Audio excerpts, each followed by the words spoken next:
கர்த்தராகிய இயேசு கிறிஸ்துவின் நாமத்தினாலே நான் உங்களை வாழ்த்துகிறேன். இந்த ஆசீர்வாதத்தின் விடியல் என்று சொல்லக்கூடிய இந்த நிகழ்ச்சியிலே, இந்த காலை வேளையிலே உங்களை சந்திப்பதில் மிகுந்த மகிழ்ச்சி அடைகிறேன். இந்த நாளில் நான் உங்களோடு கூட பகிர்ந்து கொள்ள முடியாத தேவனுடைய வார்த்தை ஏசாயா தீர்க்கதரிசியின் புஸ்தகம் 54ஆம் அதிகாரம் 14ஆம் வசனம்.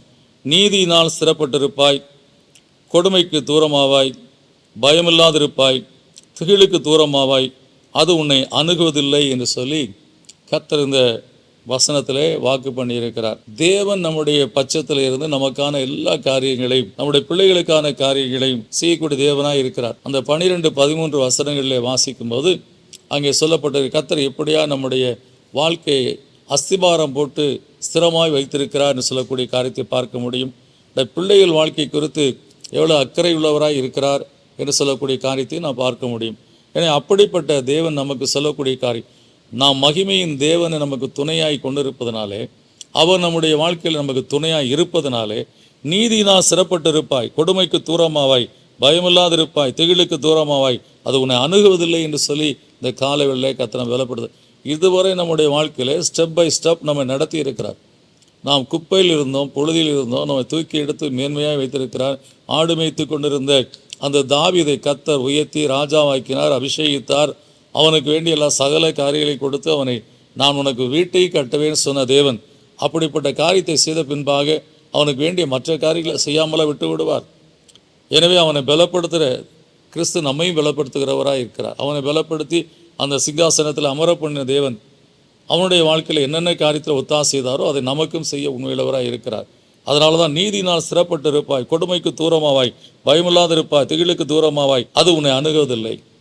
தேவன் நம்முடைய வாழ்க்கையை ஸ்திரப்படுத்த ஆரம்பித்த பின்பாக, தேவன் நம்முடைய வாழ்க்கையில் நிலைநிற்க பண்ண வேண்டும் என்று சொல்லி எண்ணின பின்பாக, கர்த்தர் நம்முடைய வாழ்க்கையில் ஒரு நிலைவரமான நிலைக்குள்ளாய் நம்மை கொண்டு வர வேண்டும் என்று சொல்லி எண்ணின பின்பாக, எந்த விதமான தீங்கான காரியங்களும், எந்த கொடுமைக்குரிய காரியங்களும், பயத்தை கொண்டு வரக்கூடிய திகிலை கொண்டு வரக்கூடிய காரியங்களும் நம்மை அணுகாதபடி அவர் நமக்கு அரணும் கோட்டை கேடாமல் இருந்து காக்க உண்மையிலவராக இருக்கிறார்.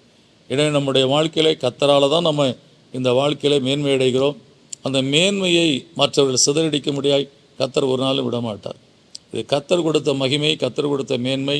இந்த மகிமை மேன்மை அவரே நமக்கு காத்து தர உண்மையிலவராக இருக்கிறார். அப்படியே நம்மை காத்துக்கொள்வார். விசுவாசத்தோடு அவரை அண்டி வாழுகிற வாழ்க்கையை வாழுவோம். அனுதினமும் நம்மை அவர் காத்து நடத்துவார். ஜெபிப்போம். நல்ல பிதாவே, நன்றியோடு துதிக்கிறோம்ப்பா. கர்த்தாவே, இந்த வாழ்க்கை நீர் எங்களுக்கு ஏற்படுத்தி கொடுத்த ஒரு வாழ்க்கை. தாவீது ஆடு மேய்த்து கொண்டிருந்த அவனை குடும்பமும் நினைக்காத ஒரு நிலையில் இருந்த நிலையிலே அவனை தாசனாகிய தாவீது என்று சொல்லி அழைத்து அவனை கர்த்தாவே தன்னுடைய ஜனங்களை ஆளும்படியாய் தெரிந்து கொண்ட பின்பாக அவனை எந்த அளவுக்கு அவனை பலப்படுத்த வேண்டுமோ அந்த அளவுக்கு நீ பலப்படுத்தி ஆசீர்வதித்தீர். அவனுடைய வாழ்க்கையில கர்த்தாவே எந்த தீங்கும் அணுகாதபடி, எந்த கொடுமையும் அவன் வாழ்க்கையில் நேரிடாதபடி, எந்த திகிலும் அவனை தொட முடியாதபடி காத்து கொண்டிருப்பான். எனவே உம்மால் தெரிந்து கொள்ளப்பட்ட உம்முடைய பிள்ளைகள் காரியத்தில் இது அப்படியாய் கரிசனை உள்ளவராய் இருந்து கருத்தாய் எங்களுக்காய் யாவையும் நீ செய்கிற தேவனாய் இருப்பக்கா சோத்திரம். அப்படியாய் கர்த்தாவே இந்த கால வேளையில் கர்த்தர் கொடுத்த ஆசீர்வாதம், கர்த்தர் கொடுத்த குடும்பம், கர்த்தர் கொடுத்த மனைவி, கர்த்தர் கொடுத்த பிள்ளைகள், கர்த்தர் கொடுத்த தொழில், கர்த்தர் கொடுத்த ஆசீர்வாதங்கள், இவை எல்லாவற்றையும் கர்த்தர் நீ காக்க உண்மையுள்ளவராக இருக்கிறீரப்பா. நாங்கள் எங்கள் வாழ்க்கையிலே கர்த்தாவே அந்த விசுவாசத்தோடு கர்த்தர் கொடுத்தார், கர்த்தர் காத்து நடத்துவார்னு சொல்லக்கூடிய அந்த நிலையை நாங்கள் விசுவாசத்தோடு ஒவ்வொரு நாளும் கர்த்தாவை சோத்திரித்து கர்த்தாவே தாவீதை போல துதித்து ஆராதித்து நாங்கள் வாழக்கூடிய வாழ்க்கை வாழ்ந்து கொண்டு இருக்கும்போது நிச்சயமாய் எங்களை அப்படிப்பட்ட தீங்குக்கு நீ ஒப்புக் கொடுக்க மாட்டீரப்பா. கர்த்தர் அப்படியா நீர் எங்களை வேலையெடுத்து காக்கிற தேவனாக இருப்பக்கா சோத்திரம்.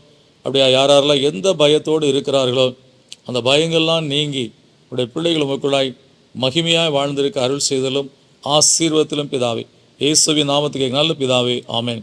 எனக்கு அன்பானவர்களை, கர்த்தர் கொடுத்த ஆசீர்வாதங்கள், கர்த்தருடைய கரத்திலிருந்து நீங்கள் பெற்றுக்கொண்ட ஆசீர்வாதங்கள், உங்கள் மேல் அன்பு வைத்து உங்களுக்கு கொடுத்த ஆசீர்வாதங்கள், அந்த ஆசீர்வாதமான வாழ்க்கையை எந்த தீய சக்தியும் தொட முடியாது. கர்த்தர் உங்களை கண்ணின் மணியை போல காக்கிற தேவன் காத்து நடத்துவார்.